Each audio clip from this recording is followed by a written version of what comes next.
It's that time again, Cooking with the Olive Scene with Annie Aaron. Good morning to you, Annie. Good morning, Brenda. I wanted to do a gourmet grilled cheese. Now, I know that sounds complicated, but it's not. All you have to do is change the flavor of the olive oil you're going to use and get some fun cheese. I am using Havarti cheese, and then we're going to add a wonderful topping to that that's really going to highlight that grilled cheese, and that is fresh microgreens from Caring Corral. I have an entire bowl. This was one harvest from the flat that I got from them. So it is wonderful. I'm going to start for our grilled cheese in the pan with a chipotle olive oil. Now, instead of drizzling that in there, because I don't want to have too much oil, we've got these wonderful olive oil sprayers. And I'm just going to give it a quick little spray. My bread with Havarti cheese is going to go down.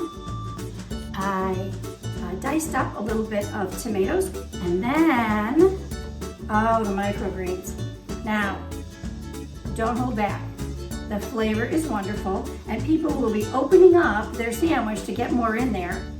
My Havarti was sliced very thin, so I'm going to put another one on top to hold everything together. I'm going to put my top on, and now I can just give that a nice little spray as well. And we're going to let that cook. It is an incredible difference when you just change up a couple of ingredients. And of course, fresh greens from Caring Corral. Brenda, tell us. They're nutritious, they're yummy, they're delicious, and they're healthy for you. And there we go. We've got a wonderful gourmet grilled cheese. I wish you were here.